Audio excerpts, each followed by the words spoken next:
അപ്പോഴേ നമ്മൾ ആദ്യം തന്നെ കുറച്ച് പഞ്ചസാര ഒന്ന് കാരമൽ ചെയ്തെടുക്കുന്നുണ്ട് ട്ടോ. അധികം കരിഞ്ഞു പോവാതെ, അധികം ഡാർക്ക് ആവാതെ ദേ ഇതുപോലെ ഒന്ന് കാരമൽ ചെയ്തെടുക്കുന്നുണ്ട്. ഇനി ഇതിലേക്ക് നമ്മൾ പാല് ചേർത്ത് കൊടുക്കുന്നുണ്ട്. പാല് ഞാനിവിടെ ചൂടുള്ള പാലാണ് ചേർത്ത് കൊടുക്കുന്നത് ട്ടോ. ഇനി ഇത് ഇളക്കുമ്പോൾ കുറച്ച് പഞ്ചസാരയൊക്കെ കട്ട പിടിച്ച പോലെയൊക്കെ ഉണ്ടാവും. അതൊക്കെ പെട്ടെന്ന് തന്നെ നമുക്ക് മെൽറ്റായി കിട്ടും ട്ടോ. ഇനി നമ്മൾ ഇതിലേക്ക് കുറച്ച് അഗർ അഗറാണ് ചേർക്കുന്നത്. ഇത് പൗഡർ ഫോമിലുള്ള ജെലാറ്റിൻ ആണ് ട്ടോ. ഭയങ്കര ഈസിയാണ് പുഡിങ്ങൊക്കെ ഉണ്ടാക്കാൻ വേണ്ടിയിട്ട് ഈ ഒരു പൗഡർ ട്ടോ. അപ്പോൾ ഞാനിത് കുറച്ച് ജെലാറ്റിൻ പൗഡർ എടുത്തിട്ട് കുറച്ച് പാലിലൊന്ന് മിക്സ് ചെയ്തെടുക്കുന്നുണ്ട്. കണ്ടില്ലേ ഇതുപോലെ കുറച്ച് ഇത് ഒന്ന് മിക്സ് ചെയ്യാൻ പാകത്തിന് മാത്രമേ പാലെടുത്തിട്ടുള്ളൂ കേട്ടോ.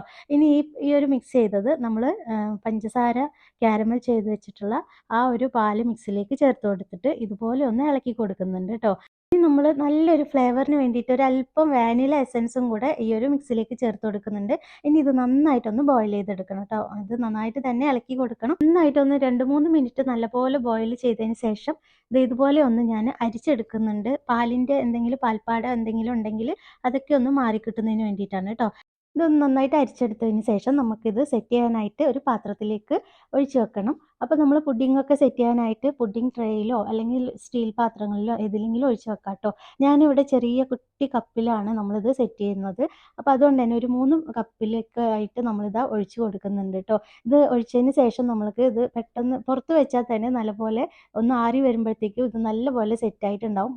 നമുക്ക് പെട്ടെന്ന് വേണമെന്നുണ്ടെങ്കിൽ നമുക്ക് ഫ്രിഡ്ജിൽ വെക്കാം കേട്ടോ. അപ്പോൾ ഇനിയിപ്പോൾ ഇതൊന്ന് സെറ്റ് ആവാനായിട്ട് മാറ്റി വെക്കാം. ഈ ഒരു സമയം കൊണ്ട് നമ്മുടെ പുഡിങ്ങിന് വേണ്ടിയിട്ട് ഒരു ടോപ്പിംഗ്സ് റെഡിയാക്കി എടുക്കണം. അപ്പോൾ അതിന് വേണ്ടി നമ്മളിവിടെ ബട്ടർ സ്കോച്ചാണ് റെഡിയാക്കുന്നത് കേട്ടോ. അപ്പോൾ അതിന് വേണ്ടി ഞാൻ കുറച്ച് പഞ്ചസാര കൂടെ എടുത്ത് കാരമൽ ചെയ്തെടുത്തിട്ടുണ്ട്.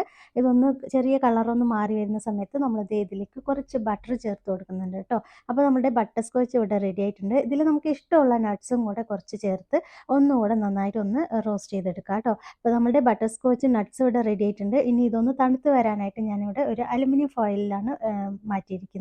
അപ്പോൾ ഇത് ഇളക്കിയെടുക്കാൻ എളുപ്പത്തിന് വേണ്ടിയിട്ടാണ് നമ്മളിവിടെ ഫോയിൽ പേപ്പറിൽ വെച്ചിട്ടുള്ളത്. അതല്ലെങ്കിൽ നമുക്കൊരു സ്റ്റീൽ പാത്രത്തിൽ നെയ്യ് തടവിയിട്ടൊക്കെ നമുക്കിത് സെറ്റ് ചെയ്തെടുക്കാം കേട്ടോ. ഇതൊരു അല്പ സമയത്തിനുള്ളിൽ തന്നെ നന്നായിട്ട് തന്നെ ഹാർഡായി വരും. അപ്പോൾ നമുക്കിതൊന്ന് ക്രഷ് ചെയ്തെടുക്കണം. അപ്പോൾ നമ്മളുടെ ബട്ടർ സ്കോച്ചിൻ്റെ പരിപാടിയൊക്കെ കഴിയുമ്പോഴത്തേക്കും നമ്മുടെ പുഡിങ് കണ്ടില്ലേ ഇത് നല്ലപോലെ സെറ്റായി വന്നിട്ടുണ്ട് കേട്ടോ.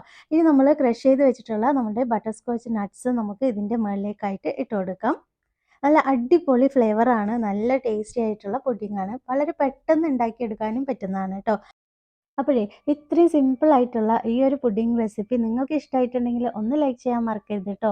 അതോടൊപ്പം തന്നെ നമ്മുടെ ചാനൽ ആദ്യമായിട്ടാണ് കാണുന്നതെങ്കിൽ ഒന്ന് സബ്സ്ക്രൈബ് ചെയ്ത് സപ്പോർട്ട് ചെയ്യാനും മറക്കരുത്. പിന്നെ ഫ്രണ്ട്സിനും റിലേറ്റീവ്സിനും ഒക്കെ ഒന്ന് ഷെയർ ചെയ്ത് കൊടുക്കാനും മറക്കരുത് കേട്ടോ. അപ്പോൾ നമ്മളിതാ നമ്മുടെ ബട്ടർ സ്കോച്ച് കാരമൽ പുഡിംഗ് ഞാനിതാ ട്രൈ ചെയ്ത് നോക്കാൻ പോവാണ് കേട്ടോ. നല്ല അടിപൊളിയായിട്ട് തന്നെ നമുക്ക് കിട്ടിയിട്ടുണ്ട്. നമ്മൾ ടേസ്റ്റ് ചെയ്ത് നോക്കി സൂപ്പർ ടേസ്റ്റാണ്. ആ ഒരു ക്രഞ്ചിനെസ് നട്ട്സൊക്കെ കഴിക്കുമ്പോൾ നല്ല നല്ല ടേസ്റ്റി ആയിട്ടുണ്ട് കേട്ടോ. അപ്പോൾ തീർച്ചയായും ട്രൈ ചെയ്ത് നോക്കണം കേട്ടോ. അപ്പോൾ എല്ലാവരും നല്ല ഹാപ്പി ആയിട്ടും ഹെൽത്തി ആയിട്ടിരിക്കുക. ഇൻഷാ അല്ലാഹ് നമുക്ക് മറ്റൊരു വീഡിയോ ആയിട്ട് വീണ്ടും വരാം. Thank you.